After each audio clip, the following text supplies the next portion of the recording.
नमस्ते। राम राम। वंदे मातरम। दिन 24 अगस्त 2023 वीरवार।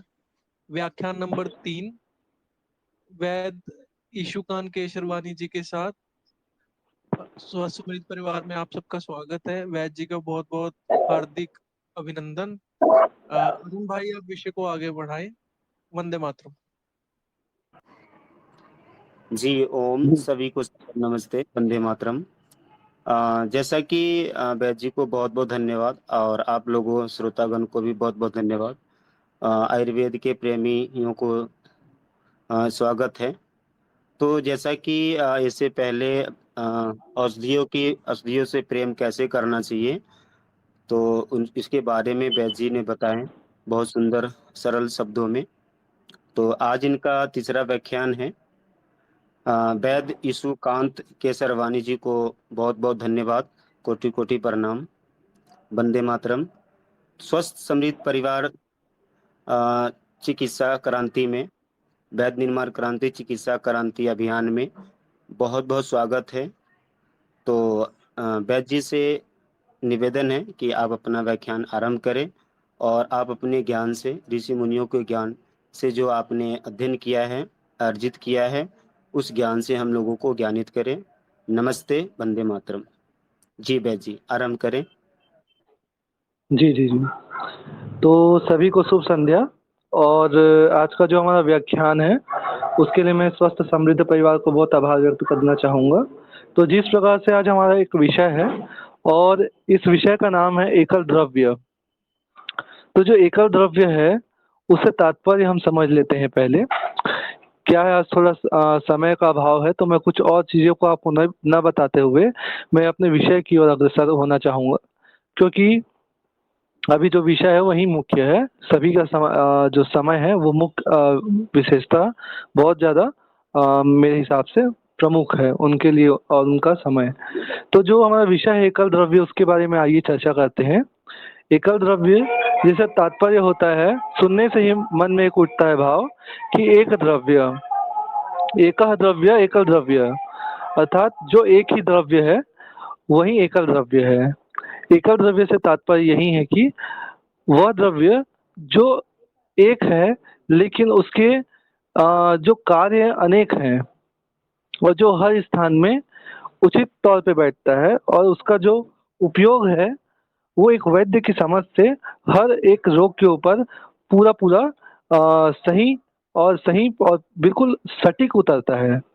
तो ऐसे एक द्रव्य और बहुत सारे द्रव्य, जितने भी द्रव्य हैं, उनमें किसी भी एक औषधि के बारे में आप अपना ज्ञान कैसे बढ़ाएं, उसके ऊपर में आज हम चर्चा करेंगे कि ताकि उस एक औषधि को रख करके आप अपने क्लिनिक में हर एक रोग के लिए सिर्फ एक औषधि और उसको रख करके आप कैसे अपने जो रुग्ण हैं, अपने जो रोगी हैं, उसका चिकित्सा संभव कर सकते हैं। एक बिगनर भी उसको कर सकता है।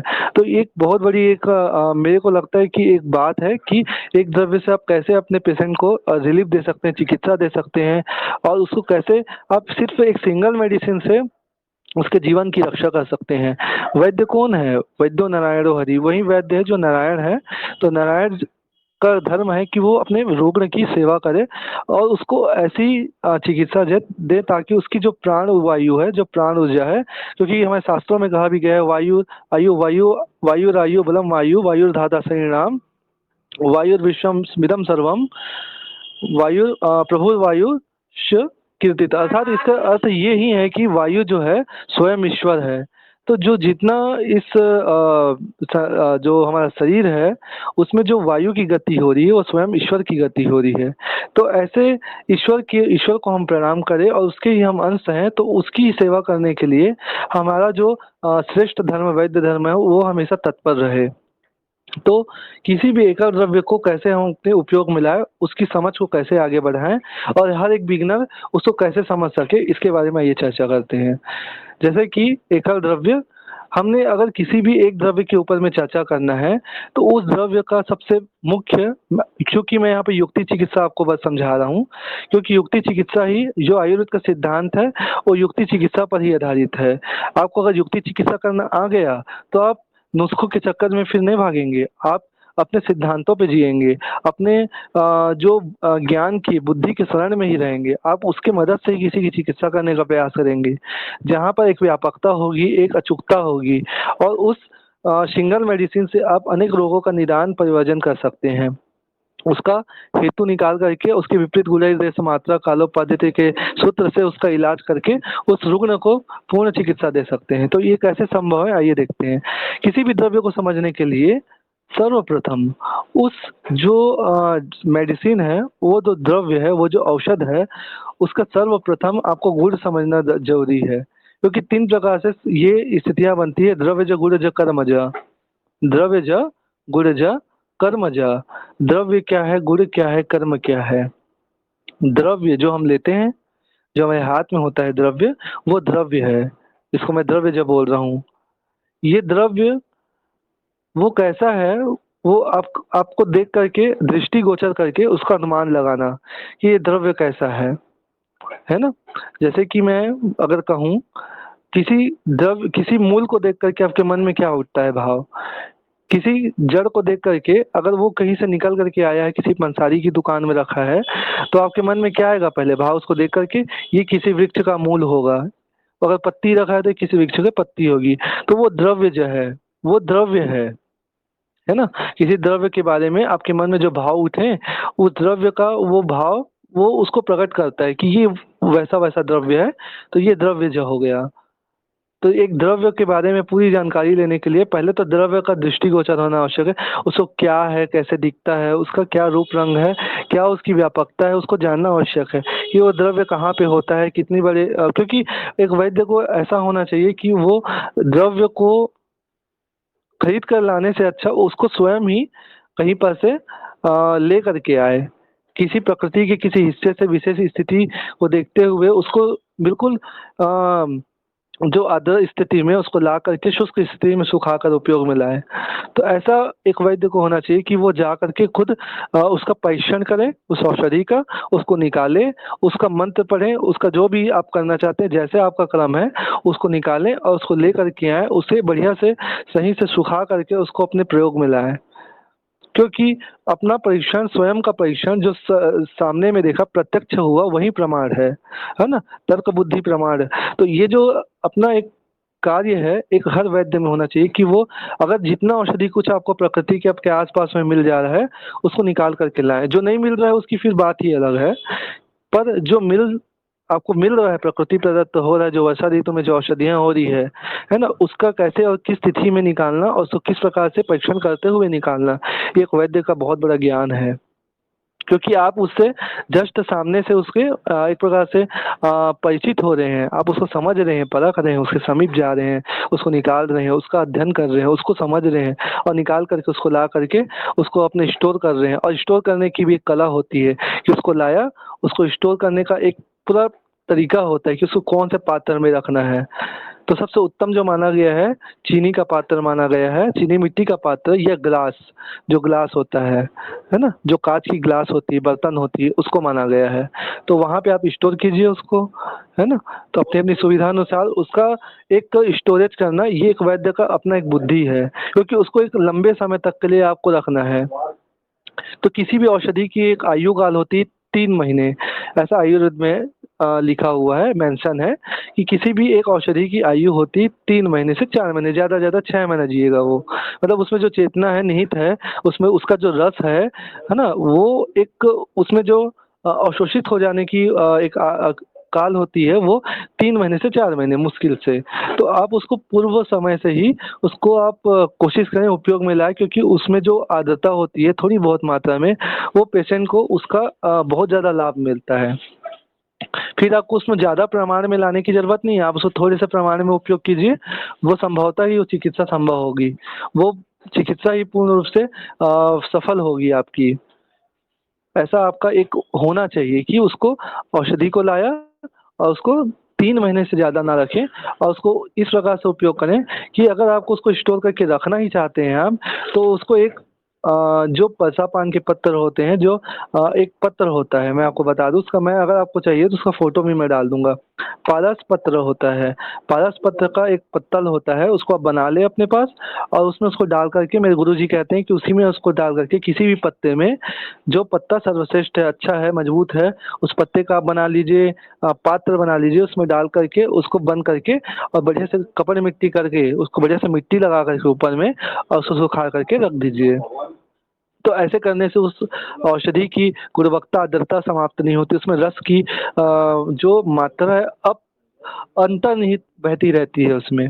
और फिर वो जो औषधि है उसको आप 6 महीना साल भर तक उपयोग में ला सकते हैं।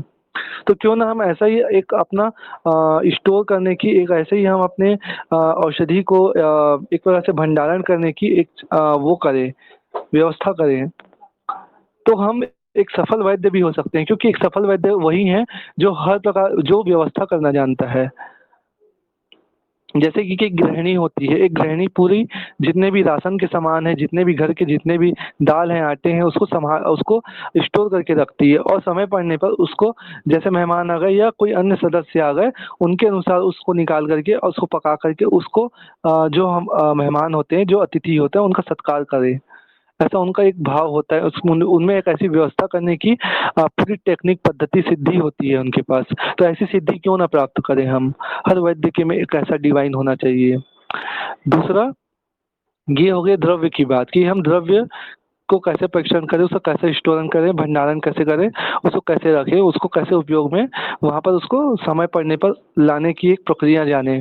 दूसरा, इसमें एक दूसरा क्रम जो आता है गुणज, किसी भी औषधि, एकल औषधि को परीक्षण करना एक सर्वश्रेष्ठ वैद्य की एक बहुत बड़ी उसकी उपलब्धि है कि अगर कोई वैद्य एक ही औषधि, सिंगल मेडिसिन को लेकर का उसका परीक्षण करता है, उसके बारे में जानने की कोशिश करता है, तो उसको अनंत अनंत उसको उसके बारे में जानकारी प्राप्त होती है। जैसे कि मैं उदाहरण दूं, अगर जैसे कि मैं जो अपने प्रैक्टिस में उपयोग करता हूँ, जो मेरे को प्रिय है वो है यष्टि मधु।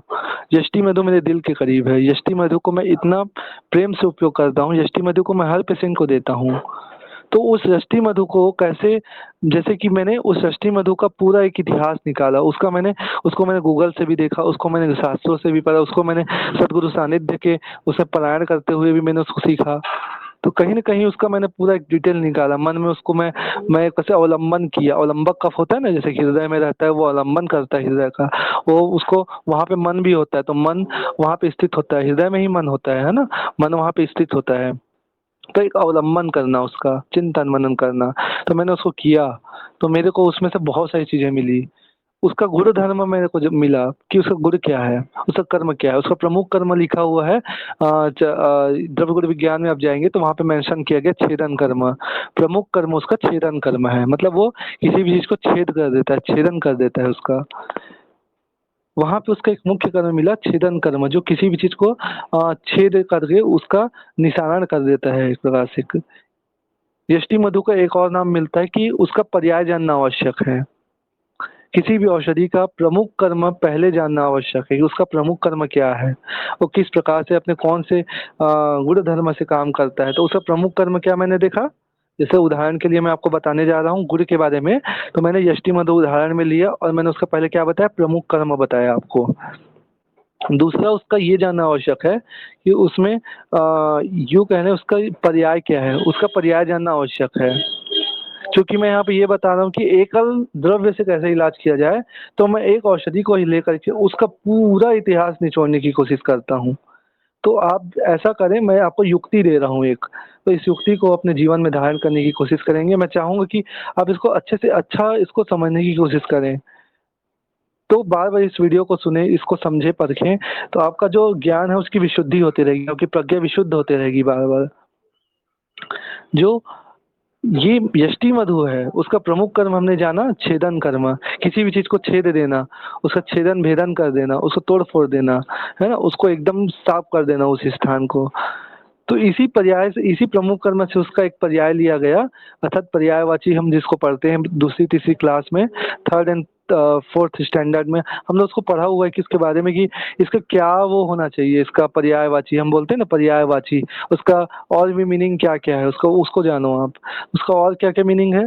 तो एक उसका मीनिंग है क्लिनितक। क्लिनितिक से आपको मन में आ रहा होगा भाव कि किसी भी चीज को क्लीन कर देना, साफ कर देना, है ना। अधोक ले देती पश्चात विशोष्यति, किसी चीज को पहले क्या करना, बिल्कुल तर बतर करके फिर उसको एकदम साफ कर देना, छेद भेद करके करते हुए। जैसे साबुन होता है, किसी भी चीज को साबुन हाथ में हम लगाते हैं फिर वो एकदम पानी से एकदम क्लीन हो जाता है ना, वैसे ये भी करता है यष्टि मधु। तो उसका अलग अलग पर्याय उसमें दिया गया है। यष्टि मधु को अष्ट मधु भी कहा जाता है, अष्ट सिद्धि मधु, मतलब मैं कहता हूँ उसको, क्योंकि वो अष्ट सिद्धि को प्राप्त है। अष्ट सिद्धि कहाँ कैसे प्राप्त है, क्योंकि वो 8 धातुओं में काम करता है। हम जानते हैं सप्त धातु के बारे में, रस रक्त मांस में अस्थि मज्जा शुक्र, पर एक धातु और होता है जो सार रूपी ओज, जो संपूर्ण शरीर में व्यान के माध्यम से विचरण करता है। तो उस जो ओज है वहां तक वो जाकर के काम करता है, ओज का निर्माण करता है। चूंकि ये माधुर्य रस प्रधान है, इसका रस जानेंगे हम, पर्याय को जानने के पश्चात इसका रस जानना आवश्यक है कि ये कौन से रस प्रधान है। रस क्या होता है, उसकी आर्द्रता में जो समाया हुआ जो जलयांश भाग है उसी को हम रस बोलते हैं। तो रस क्या है, रस उसका जो आर्द्र भाग है, जो रस है, जो उसमें मधुर अम्ल लवण कटु तिक्त कषाय, जो षड रस का हम जो पारायण करते हुए जब हम चरक को समझते हैं, पढ़ते हैं, तो वहां पर वो आता है कि ये षड रस प्रधान है, 6 रसों से युक्त है। तो वो 6 रस कौन कौन से हैं, मधुर अम्ल लवण कटु तिक्त कषाय। तो वो 6 रसों में इसका जो रस होता है वो मधुर होता है। कोई भी औषधि 2 रस वाला भी हो सकता है, 3 रस वाला भी हो सकता है। जैसे कि मधुर रस अनुरस तिक्त भी हो सकता है। अनुरस किसको बोलते हैं, जो उसका सेकेंडरी है।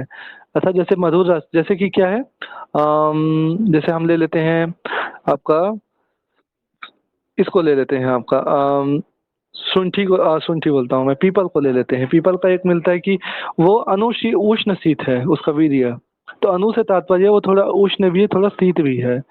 अनु को हम ऐसा ही बोलते हैं, अनु मतलब थोड़ा थोड़ा, सेकेंडरी लेवल, उसका जो सेकेंडरी रस है ना। ऐसे ही हम बोलते हैं कि जो यष्टि मधु है उसका जो रस है, रस मतलब उसका आर्द्र भाग, उसका जलयांश भाग, वो कैसा है, कौन सा रस वाला है, माधुर्य रस वाला है। और आयुर्वेद ने माधुर्य रस को क्या कहा गया, बल को शरीर को पुष्टि देने वाला, ओजो वृद्धि करने वाला। ऐसा वहाँ पदा द्वितीय अध्याय में वहाँ पे चरक जी इसको रेफरेंस करते हैं, वहाँ पे लिखते हैं बराबर, ये चरक भगवान कहते हैं कि माधुर्य रस बल का, ओज का और वीर्य को पुष्ट करने वाला है, शरीर में मांस को बढ़ाने वाला है, शरीर को बल देने वाला है, शरीर का ब्रह्मण करने वाला है, तर्पण करने वाला है। तो ऐसे एक माधुर्य रस जो शरीर को रसायन कर्म करता है, क्यों न हम इसको ही अपना एक विशेष औषधि के रूप में हम इसको उपयोग करें। इसको ही नहीं, और ऐसे भी जो औषधियाँ हैं जिसके बारे में आप जानते नहीं या मैं भी नहीं जानता, उसके बारे में आप रिसर्च कीजिए, उसको पढ़िए। क्योंकि मैं स्टूडेंट हूँ, मैं भी खुद उसको रिसर्च करते रहता हूँ और निरंतरता में मैं जीता हूँ। तो आप भी उसी रस का अध्ययन कीजिए। मधुर अम्ल लवण कटु तिक्त कषाय, मधुर जो है पृथ्वी और जल तत्व प्रधान है। तो जो पृथ्वी और जल तत्व प्रधान रूपी जो माधुर्य रस है वो शरीर को पुष्ट करता है, क्योंकि सारो ही अयम पुरुषा, रस ही सर्वश्रेष्ठ है शरीर में। ये भाग जो शरीर है इसमें जल का भाग ही अधिक है। तो ऐसे ही जल के भाग जो हमें शरीर में पुष्ट करता है, बल देता है, क्यों ना उसकी रक्षा करें, क्योंकि वही लंबी वर्ष की आयु देता है, वही शरीर को हमेशा ब्रह्मांड प्रदान करते रहता है। जो अतिसार की स्थिति में जो रस क्षय हुआ रहता है वहाँ पे माधुर्य रस अत्यंत उत्तम होता है। तो माधुर्य रस जो होता है वो शरीर को पुष्ट करता है। तो इस प्रकार से उस रस का अध्ययन करना कि माधुर्य रस का उपयोग क्या है, वो रस कौन सा है, कौन से तत्व वाला है, वो तत्व की गुणधर्म है। जैसे कि रस क्या बताया मैंने, माधुर्य रस किसका, यष्टि मधु का, जो मुलैठी है ना। तो जो मुलैठी हो कौन से रस प्रधान है, वो है माधुर्य रस प्रधान। तत्व कौन से हैं, पृथ्वी और जल तत्व। पृथ्वी तत्व की गुणधर्म क्या है, गुरु खर कठिन मंद स्थिर विशद सांद्र स्थूला गंध गुण बहुलानी तानि द्रव्याणी पार्थिवानी। और क्या बोलते हैं इसका गुणधर्म क्या है, तान्युच्चय संघात गौरव स्थिर कराणी। अर्थात इसका मतलब है पृथ्वी तत्व जो है गुरु है, भारी है, खर है कठिन, खर मतलब जो रुक्षता प्रदान करता है, हल्का खर कठिन है, जो थोड़ा कठिन प्रदान करता है, शरीर में थोड़ा बल को देता है, तो क्या करता है शरीर में थोड़ा पार्थिवता को बढ़ाता है और कठिनता को बढ़ाता है, एक ताकत देता है शरीर में, जो जो अति सौम्यांश की स्थिति में क्या होता है शरीर बिल्कुल लूज हो जाता है, वहां पे वो कठिनता दे करके उसको मजबूत करता है। मंद, जो शरीर में मंदता को लाता है, थोड़ा आलस्यता को लाता है, निद्रा को देने वाला है ना। स्थिर भी सदा स्थिरता देने वाला है, जो अति चल भाव होता है जिसके कारण निद्रा नहीं आती, वायु का कोफ होता है, वहां पर इसको देने से वहां पे निद्रा की स्थिति बनती है, शरीर में स्थिरता आती है, मेडिटेशन का भाव बढ़ता है, ध्यान की ओर अग्रसरता, अगर ध्यान की ओर जो निरंतरता बढ़ती है, आगे की ओर आप बढ़ते हैं, वहां पर वो देने वाला है, ऐसा इसका कर्म है। सांद्र स्थूल अर्थात सांद्र गुण वाला है, स्थूल गुण वाला है, शरीर में मुझे जो दुबले पतले हैं उनके लिए ये वरदान है, उस शरीर में मांस को वृद्धि करने वाला है। गंध गुण बहुलानी, ये गंध तन मात्रा वाला है ना। तो तान्युपचय, इसका कर्म क्या बोलते हैं, तान्युपचय, ये शरीर को पुष्ट करता है। संघात गौरव, ये शरीर को गौरवता लाता है, भारीपन लाता है, स्थैर्य स्थिरता लाता है, कराणी करता है, ऐसा ये इसका पृथ्वी तत्व प्रधान ये औषधि है। जब जल तत्व में हम जाते हैं तो द्रव, स्निग्ध, शीत, मंद, मृदु, पिच्छल, सररस, गुड़ बहुलानि तानि द्रव्याणि, इसका जो कर्म हम जब देखते हैं तो कर्म क्या बोलते हैं, तान्युत क्लेदा स्नेह मंद विषंद प्रहलाद करानी। तो ये क्या कर्म करता है, इसका एक तत्व जो है जल तत्व, वो शरीर में द्रव को बढ़ाता है, मतलब रस को बढ़ाता है, स्निग्धता को बढ़ाता है, चिकनाई को बढ़ाता है, मतलब जो ऑस्टियोपोरोसिस के जो पेशेंट होते हैं वहाँ पे क्या होता है, रुक्षता पैदा हो जाती है बॉडी में, वायु का कोफ होता है, तो ग्रीस की कमी होती है, वहां पर ये स्निग्धता लाएगा। द्रव, स्निग्ध, शीत, शरीर में शीतता को बढ़ाएगा, तो शीत किसका गुण है, वायु का ही गुण है, तो थोड़ा वायु को भी हल्का बढ़ाता है ना। शीत गुण वाला है, शरीर में ठंडकता को लाता है, अम्ल पित्त का नाश करता है, जलन को कम करता है, दाह को कम करता है, पाक को कम करता है, वर्ण को बढ़ाता है, वर्ण मतलब चेहरे में तेजस्विता को बढ़ाता है, ओज को देने वाला है, मृदुता को बढ़ाने वाला है, चिकनाई को बढ़ाता है थोड़ा मात्रा में, और है ना। और भी बोलते हैं पिच्छल, मतलब शरीर में जो अति रुक्षता की स्थिति बनती है, जो हाथ में बोलते हैं ना, जो पेशेंट आते हैं जैसे क्या बोलते हैं कि भाई मेरा हाथ बिल्कुल सूखा सूखा लगता है, थोड़ा सा नाखून से वो करो, रब करो तो बिल्कुल निशान पड़ जाता है, वहां पे क्या रुक्षता बढ़ी हुई है, किसका गुण है, वायु का गुण है, तो क्या देंगे, विपरीत गुण देश मात्रा कालोपा देते हैं, वहां पे क्या देना होगा, स्निग्ध गुण देना होगा, पिच्छल गुण देना होगा। जो विशद गुण किसको बोलते हैं, जहाँ पे रुक्षता, अति रुक्षता की स्थिति होती है उसको विशद गुण बोलते हैं, तो उसका विपरीत है, वहां पे उसको देने से क्या होगा कि वहां पे वो चिकनाई ला देगा, वहां पर वो रुक्षता को कम करेगा, तो ड्राइनेस कम हो जाएगा। तो ऐसा एक इसका पिच्छल गुण से भरपूर है ये। फिर बोलते हैं कि ये रसगुण बहुलानी बोलते हैं, शब्द स्पर्श रूप रसगंध, ऐसा तन मात्राओं का अपना कैटेगरी है, 5 प्रकार के तन मात्रा है, शब्द स्पर्श रूप रसगंध, तो ये रस तन मात्रा है, शरीर में रस को पुष्ट करने वाला है, रस धातु को उत्तम करने वाला है। और मैंने पहले भी अपने लेक्चर्स में कहा है कि रस धातु आजकल किसी का अच्छा नहीं है, तो ऐसे रस धातु के लिए ये अति उत्तम औषधि है, ये अति उत्तम रस है, माधुर्य रस, है ना। तो ये एक प्रकार से मैंने बताया ऑस्टियोपोरोसिस में इसका वर्क है। और अस्थि धातु का जो मल हम जानते हैं, केश्य है मतलब बाल है, और नाखून है, और दांत है, हम मानते हैं ऐसा। तो वो जो दांतों में जो फंगल इन्फेक्शन, जो रुक्षता का टूटने की संभावना, और ऑस्टियोपोरोसिस और बालों का झड़ना, चेहरे में वर्ण की कमी होना, वहाँ पर ये उत्तम कोटि का रस है, माधुर्य रस। तो ऐसा इसका तन मात्र है। फिर बोलते हैं इसका कर्म क्या है जल तत्व का, तो जल तत्व का एक कर्म क्या, तान्युत क्लेद है, ये क्लेद उत्पन्न करता है शरीर में, संतर्पण करने वाला है। तान्युत क्लेद स्नेह देने वाला है। बंध, बंध मतलब जो एक होता है ना कि जैसे लो लिपिडो या शीघ्र पतन, ऐसी ऐसी समस्या में क्या होता है कि हमारा जो संधान कर्म टूट जाता है, जो वीर्य का संधान कर्म होना चाहिए वो बिल्कुल टूट जाता है, वो विपरीत कर्म में चले जाता है। वो क्या होता है कि जल्दी से उसका वीर्य पतन हो जाता है। तो वहां पे क्या जरूरत है, संधान कर्म, जो एक दूसरे को जोड़े, है ना। तो ऐसा इसका एक गुरु धर्म है, संधान कर्म। बंध उसी को बोला जाता है। विषंद, जहाँ पे विषंदी की कमी है, जहाँ पे चिकनाई की कमी है, वहां पे वो चिकनाई देगा। प्रहलाद करानी, आह्लाद देता है, मतलब आनंद देता है, शरीर को खुश करता है, शरीर को प्रसन्न चित्त कर देता है, आनंद में डाल देता है, आनंद की ओर अग्रसर कर देता है, आनंद को प्राप्त कराने वाला ऐसा एक माधुर्य रस है। तो क्यों ना है कि माधुर्य रस के इस औषधि को हम इतने प्रकार से जाने कि उसका अलग अलग उपयोग क्या है, उसके तत्वों के आधार पे हम रस को पहले जाने कि उसका कौन सा रस है, और उसके आधार पे उसके तत्वों का विवेचन करते हुए हम उसके बारे में जाने। तो ऐसा ही इसका गुण धर्म है। तो ये रस है, इसका पहला हमने जाना रस, माधुर्य रस, पृथ्वी और जल तत्व प्रधान। और हमने क्या जाना, पृथ्वी और जल तत्व के गुण धर्म जाने, और उसके आधार पे किन रोगों में इसका उपयोग है वो हमने जाना। फिर बोलते हैं रस, फिर बोलते हैं क्या बोलते हैं रस, फिर वीर्य जानना आवश्यक है। इसको लिखते जाइए, आप क्रम से लिखते जाइए। एक आप नोट्स बना लीजिए, उसमें आप लिखिए इसको। मैंने पहले बताया पर्याय, मैं प्रमुख कर्म, फिर मैंने बताया पर्याय, फिर मैंने बताया रस, अब मैं बताने जा रहा हूँ वीर्य।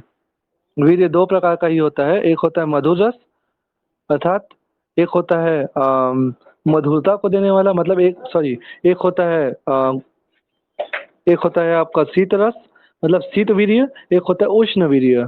तो जो शीत वीर्य होता है वो ठंडा होता है, उष्ण वीर्य जो होता है गर्म होता है। अतः कहीं पर शीतता को, शीत गुण किसका है, वायु का गुण है, तो कहीं ना कहीं ये वायु को भी बढ़ाता है, ऐसा हमको समझना चाहिए। उष्ण वीर्य होने के कारण ये वायु का शमन भी करता है, ऐसा हमको समझना चाहिए।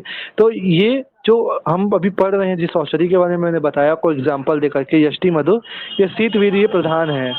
अर्थात ये कहीं पर अगर उष्णता को अगर शरीर प्राप्त हो रहा है, कहीं पर अम्ल पित्त की स्थिति बन रही है, जो कहीं पे जलन हो रहा है, कहीं पे दाह हो रहा है, वहाँ पर ये अपने शीत वीर्य से वहाँ पर के दाह को शमन करने वाला है। तो जो वीर्य है, वीर्य क्या करता है कि शरीर में जो जितने प्रकार की जो स्थितियां हमको दिखती है, दाह पाक प्रभा प्रकाश अवर्ण करानी, जहाँ जहाँ अग्नि तत्व की स्थिति, जहाँ जहाँ पित्त की स्थिति बिगड़ी हुई रहती है, जहाँ पे अग्न्यांश बड़ा होता है बॉडी में, वहाँ पर हमको विपरीत चिकित्सा में शीत गुण प्रधान वीर्य, शीत वीर्य प्रधान हमको वहाँ पे औषधि देना होता है। तो ये यष्टि मधु कैसा है, शीत वीर्य वाला है, माधुर्य रस वाला है, शीत वीर्य वाला है। तो दो ही वीर्य होते हैं, ऐसा हमको समझना चाहिए। पहला शीत वीर्य, दूसरा उष्ण वीर्य। फिर हमको समझना आवश्यक है इसका विपाक। अब विपाक के बारे में थोड़ा सा मैं आपको समझाना चाहूँगा, समझने की कोशिश करेंगे, क्योंकि विपाक को हर कोई नहीं समझ पाता है। जो आयुर्वेद के स्टूडेंट हैं उनको, हर किसी को इसको आना चाहिए। विपाक का से तात्पर्य है जो जाकर के सेल्स में काम करता है ना। हम जो खाते हैं उससे क्या बनता है, आहार रस बनता है। आहार रस कहाँ जाता है, प्रतिहारणी से होते हुए हृदय में जाता है ना, हृदय में वो गिरता है वो आहार रस। वहाँ आहार रस किसको बोलेंगे, जहाँ होता है आरबीसी होता है, डब्ल्यूबीसी होता है, और धातु रूप मलमूत्र पुरुष होता है, उदक होता है, जिसको हम क्या बोलते हैं, श्वेतांश और आग्नेयांश बोलते हैं ना। आरबीसी घट गया, डब्ल्यूबीसी बढ़ गया, डब्ल्यूबीसी घट गया, आरबीसी बढ़ गया, वही वहाँ पे गिरता है। उसी को संपूर्ण रूप में क्या बोलते हैं, आहार रस। मतलब चार प्रकार की चीजों को हम पूर्ण रूप से आहार रस बोलते हैं। तो जो आहार रस है वो किसका पोषण करता है, वो धातुओं का पोषण करता है। अब आपने क्या खाया, यष्टि मधु खाया, वो कैसा है, मधुर रस प्रधान है। कैसा वीर्य है, शीत वीर्य है। विपाक कैसा है, मधुर ही है। मधुर विपाकी मतलब जो धातुओं को गुरु करने वाला है। कुछ आचार्यों का मत है कि उसको मधुर न लिख करके गुरु लिखा जाए, गुरु विपाकी या लघु विपाकी, ये दो प्रकार के जो विपाक हैं, ये हर आचार्य का मानना है। क्योंकि ये सिंपल है ना, कोई भी इसको आप समझ सकते हैं, कोई भी इसको जो वैद्य है वो समझ सकता है। गुरु विपाकी, लघु विपाकी। गुरु मतलब जो जा करके धातुओं को पुष्ट करता है, बढ़ाता है। लघु विपाकी जो धातुओं को हल्का करता है, ऐसा हमको समझना चाहिए। तो ये क्या है, माधुर्य रस प्रदान है, तो क्या हो गया, ये गुरु विपाकी हुआ। इसको ऐसे समझना, क्योंकि पृथ्वी क्या है, भारी है, स्थिरता प्रदान करने वाला है, भारी है, उसमें गौरव है। और जल क्या है, वो भी वैसा ही है, पिच्छल वाला गुरु वाला है, स्थिर है, विशद है, वो हम समझते हैं। तो उसको हिसाब से हम उसको क्या बोलते हैं, गुरु बोलते हैं।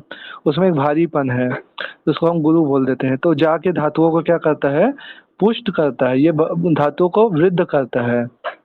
धातुओं में क्या होता है, किसी प्रकार के अपशिष्ट पदार्थ होते हैं, अपशिष्ट परमाणु होते हैं, उसको एक क्लीन करके, क्योंकि क्लीनता किसका नाम है, उसको क्लीन करता है, छेदन भेदन करता है, और एक अच्छे जो रस की स्थापना वहाँ पे करता है। और इस माधुर्य रस से जो उसका विपाक जो मधुर है, उससे वो धातुओं को पूर्ण पोषण करता है। वो ओज धातु को, ओज शुद्ध ओज धातु का निर्माण करता है। इस प्रकार से वो अष्ट धातु में काम करता है। तो इस प्रकार से हमने उसका क्या समझा, विपाक समझा।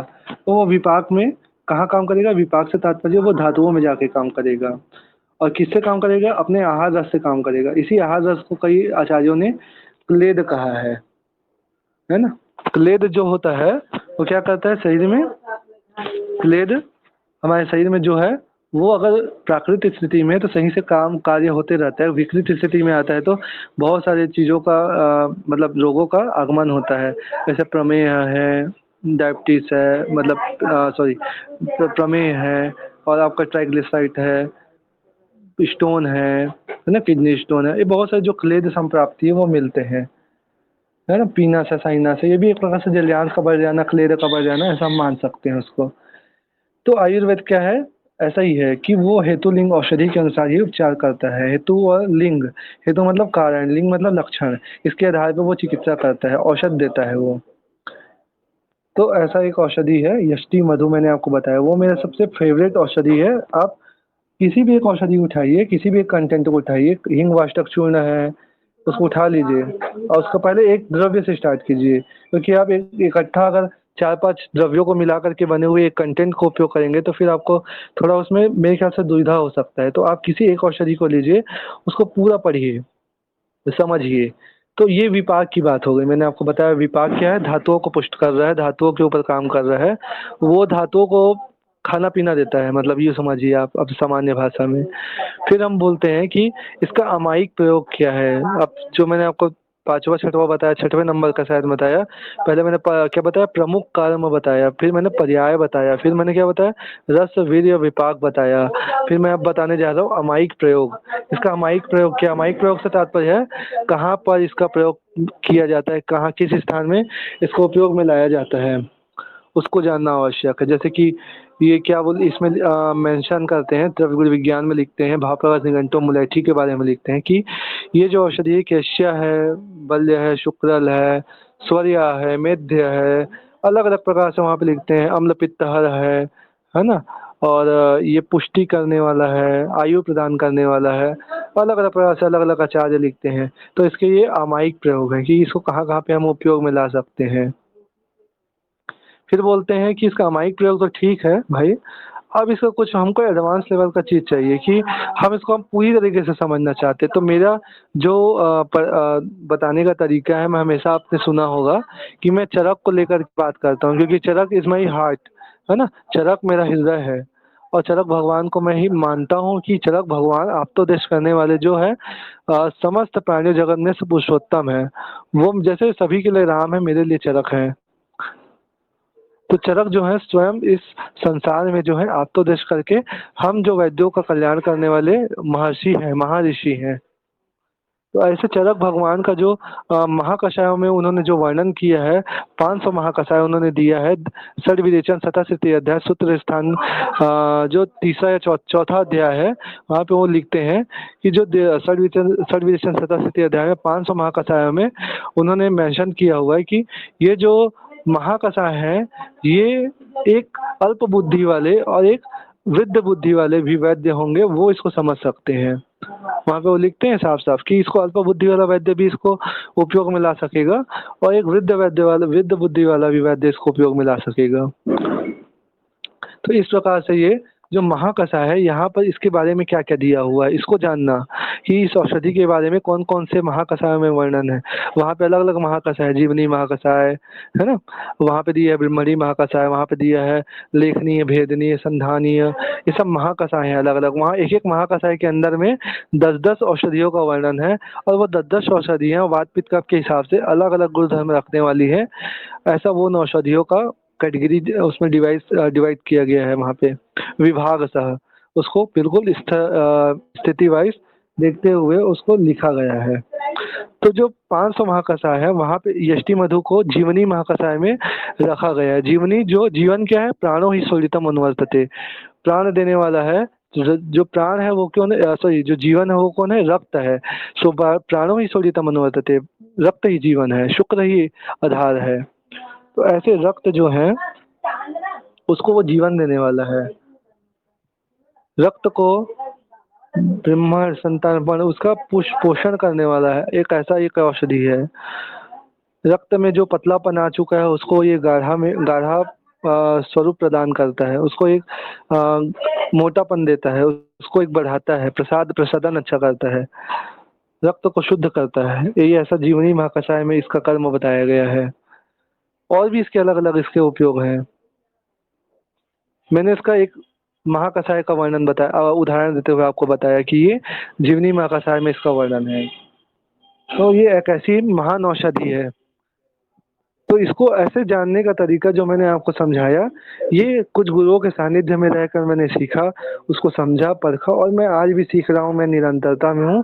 तो क्यों ना हम ऐसे औषधि का उपयोग करें, ताकि इससे हमारा बल पुष्ट हो, ज्ञान पुष्ट हो, हमारा जो समाज में एक बोलना चाहिए एक जो इमेज है वो पुष्ट हो, लोग हमें एक सच्चे और सही वैद्य के रूप में देखें, और हमारा एक आदर, हमारा क्या आदर करें, हमारी चेतना का आदर करें, हमारे शरीर का आदर न करें, हमारी चेतना का आदर करें, जिससे सर्वस्व विश्व का कल्याण हो। तो इस प्रकार से आप किसी भी औषधि, एकल औषधि, जैसे मैं यष्टि मधु उपयोग में लाता हूँ, और आप अन्य औषधियाँ भी उपयोग में ला सकते हैं।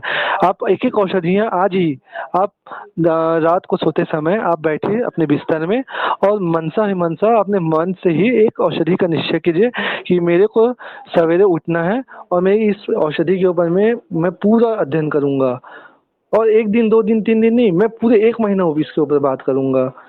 फिर मैं इसके बारे में इसको मैं उपयोग में लाऊँगा, और इसको मैं अपने पेशेंट्स को दूँगा प्रैक्टिकली, और उसको मैं एक वो देखूँगा कि ये सही में कार्य करता है कि नहीं करता है।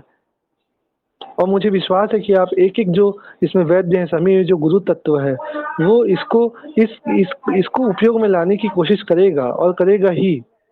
वो, क्योंकि यहाँ पे जितने भी जो बैठे हुए हैं, उनके मन में जो आयुर्वेद के प्रति प्रेम है, वो निश्चल है। वो अगर इसको एक-एक औषधियों के बारे में अगर पूरी एक जानकारी इकट्ठा करना शुरू कर दे आज ही इसी वक़्त, तो युक्तिपूर्वक वो किसी न किसी माध्यम से बहुत सारे उसके उपयोग जान सकते हैं। उस औषधियों के बारे में, उस एकल औषधियों के बारे में व्यापक ज्ञान प्राप्त कर सकते हैं। तो एक औषधि के बारे में अभी मेरे को एक पेशेंट का कॉल आया, उसको मैंने परीक्षण किया, उसको क्या था, पेशाब में जलन था, उसको पेट में दर्द था, नाभि से नीचे उसको दर्द था। तो मेरे को उस पेशेंट ने कहा कि मेरे को सॉरी, मेरे को क्या है, किडनी मेरे को वो है बोले, उन्होंने बताया मेरे को जलन होता है पेशाब में, और मेरे पेट में दर्द रहता है। ये अभी से नहीं है, 8-9 साल पुराने समय से है। जस्ट मैंने नाड़ी नाड़ी परीक्षण किया, वो मेरा मुख्य है जो नाड़ी परीक्षण मैं करता हूँ।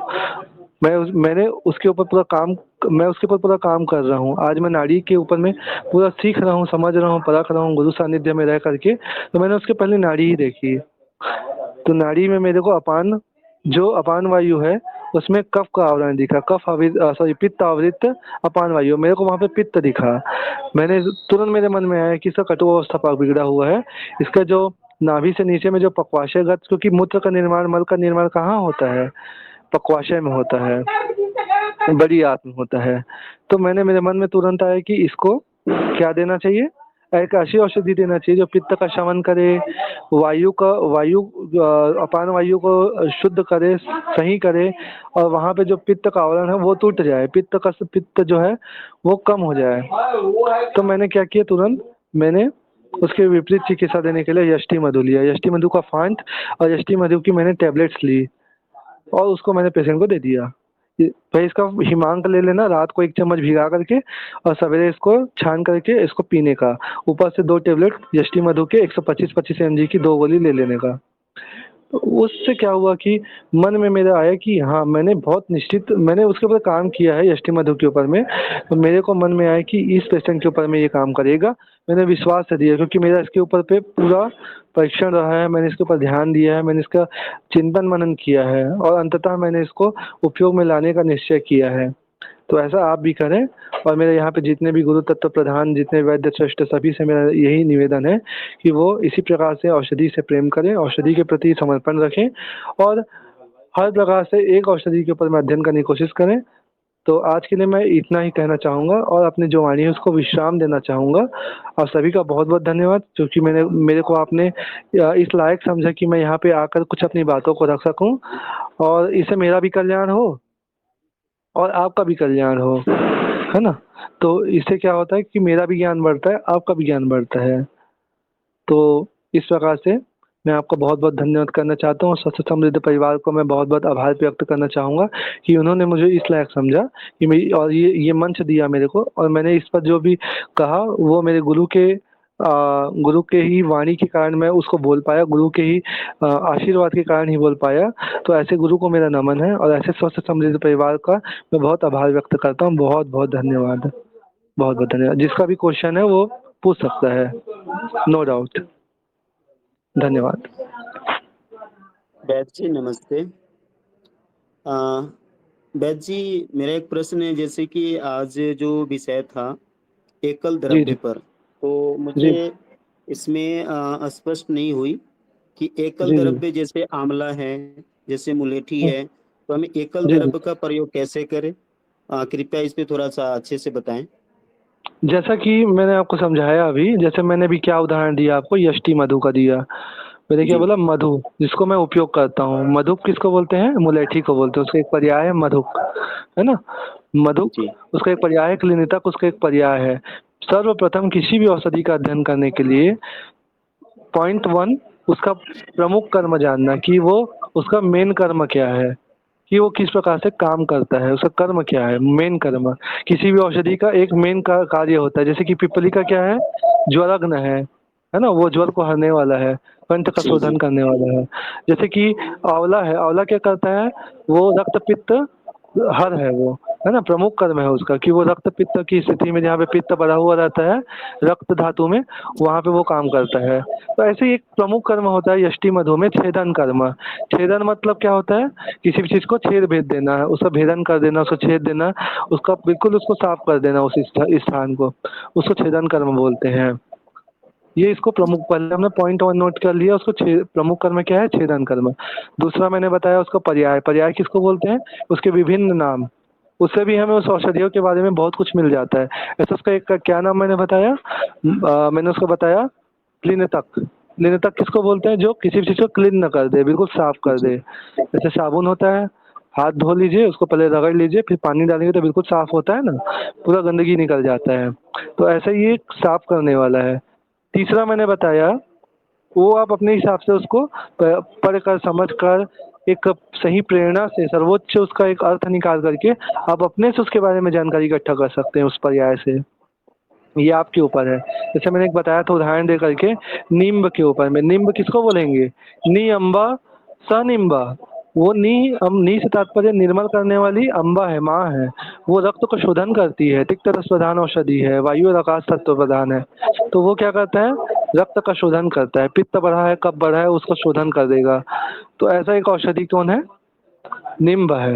मैंने उसको अपने से निकाला ना, उसको मैंने औषधि के सामने बैठ करके मनन चिंतन किया, और उस औषधि की प्रेरणा से मैंने उसका सर्वोच्च एक पर्याय निकाला, अर्थ निकाला कि ये ऐसा काम करता है ना। और हम जानते भी जैसा कि कि आंवला, जी आंवला जी है। जैसा कि बोलते हैं कि आंवला को त्रिदोष नाशक कहते हैं, तो हम हम्म। इसे हाँ जी, एकल द्रव्य, क्या इसके एकल द्रव्य कह सकते हैं? बिल्कुल कह सकते हैं। आंवला को देखिए कितना श्रेष्ठ है। आंवला को कैसे बोले? एकल द्रव्य बोलते नहीं है। एकल द्रव्य में समझाने की मेरी यहाँ पे एक कोशिश थी कि एकल द्रव्य किसको, एकल द्रव्य का तात्पर्य क्या है? एक द्रव्य से आप बहुत सारे रोगों की चिकित्सा कर दें तो वो जी श्रेष्ठ वैद्य है। जी एक द्रव्य से वो बहुत सारे रोगों को हर ले, वो श्रेष्ठ वैद्य है। जैसे कि एक महाराष्ट्र में एक बहुत बड़े वैद्य हैं, वहाँ आते पुनर्वसु करके उनका खुद का वो चलता है, मतलब क्लिनिक चलता है, बहुत बड़ा आश्रम जैसा है। वहाँ वो सिर्फ हर ज्वर में त्रिभुवन कीर्ति देते हैं, युक्ति पूर्वक अलग अलग अनुपान बदल के। वो कभी आंवला के रस के साथ दे देंगे, कभी वो अर्जुन के छाल के साथ दे देंगे, कभी वो कुछ के साथ दे देंगे, यष्टि मधु के फांद के साथ दे देंगे। तो एक मतलब उनका टेक्निक है कि उसको अलग अलग अनुपान के साथ वो बदल बदल के दे देते हैं वहाँ पे। वो एकल द्रव्य को समझ गए हैं, त्रिभुवन कीर्ति को इतना पढ़ लिए हैं कि वो कहीं पर भी वो रहे, वो एक त्रिभुवन कीर्ति पकड़ करके हर देश विदेश में घूम करके इलाज कर सकते हैं। उतना उनके में क्षमता आ गया है। इसलिए आगे क्योंकि उन्होंने उसके ऊपर विशेष गहन अध्ययन किया है, उसको पूरा पढ़ डाला है, उसको पूरा समझ डाला है। चेतना की कोटि कोटि स्थिति में वो पहुंच चुके हैं। हम्म। तो वैसे ही है, जी एक आंवला को लेकर के आप उपयोग कर सकते, क्यों नहीं कर सकते आप वो आंवला जो है ब्रह्मास्त्र है। कैसे? जो उत्तर चरक है, जो उसमें का वर्णन मिलता है। उत्तर चरक में जो अध्याय है, रसायन अध्याय है, वहाँ पे दिया गया है इसके बारे में दिया है च्यवनप्राश, है ना, च्यवनप्राश, वहाँ पे उसका वर्णन है, च्यवनप्राश का वहाँ पे वर्णन है। च्यवनप्राश नो ना, च्यवनप्राश, उसको च्यवनप्राश भी नहीं बोलते, बोलने का गलत है बोलने का तरीका, च्यवनप्राश उसका नाम है। वहाँ पे आमलकी ही तो श्रेष्ठ है ना, आमलकी ही तो मुख्य द्रव्य है, कैप्टन ऑफ द टीम है। आंवले के कारण ही तो वो है, मतलब वो द्रव्य है। आंवला नहीं है तो वो द्रव्य नहीं है। बाकी सब द्रव्य बाद में आते हैं, पहले आंवला ही आता है। आंवला का उसमें क्वाथ डाला है, आंवला का उसमें जो भी है उसको कुछ पीस करके डाला गया है उबाल करके, तो आंवला ही मुख्य है उसमें। तो क्यों ना आप उसको च्यवनप्राश का पूरा अध्ययन कीजिए, च्यवनप्राश का, और उसको अध्ययन करके उसको हर एक बीमारी में उपयोग कीजिए। श्वास का, है ना, पीनस साइनस, उसको अलग अलग एक प्रमुख रोग के ऊपर में काम कीजिए और एक श्रेष्ठ एक रोग के ऊपर में आप काम कीजिए एकल द्रव्य से, और आप अपने समाज में बिल्कुल आप निश्चित ही अच्छे हो सकते हैं, बन सकते हैं एक औषधि के माध्यम से। तो ऐसा भी है। तो इस प्रकार से आप उसका तत्व का ज्ञान लीजिए, उसका तत्व कौन कौन से हैं उसमें, उस तत्व के कर्म क्या क्या हैं, इस चरक में मेंशन है। आपको कहीं बाहर ढूंढने की आवश्यकता है ही नहीं। आप बड़े बड़े बुक के पीछे मत भागिए, आप चरक को पढ़िए, अच्छे से पढ़िए, सदगुरु सानिध्य लीजिए, सही है, गुरु का सानिध्य लीजिए, वहाँ पे एक एक औषधि के बारे में आपको जानकारी मिलेगी। जी बताइए। जी बिल्कुल। और अन्य श्रोतागण का यदि कोई प्रश्न है तो करें, क्योंकि वैद्य जी का समय हो चुका है, तो शीघ्र कर लें आप लोग।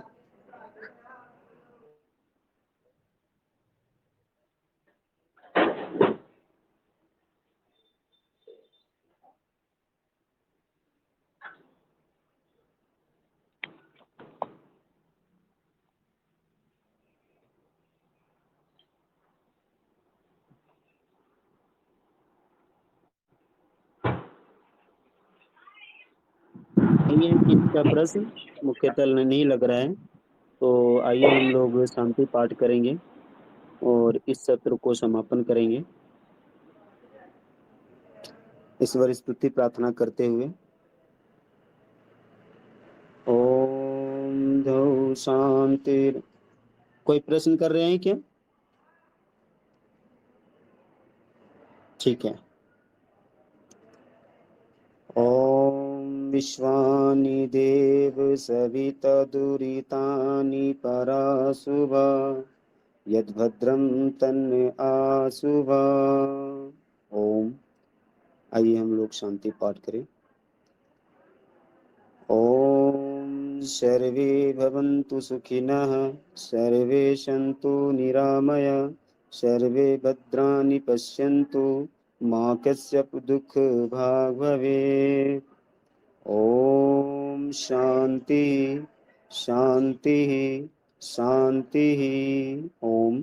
सभी को सादर नमस्ते। वंदे मातरम। भाई राजीव दीक्षित अमर रहे।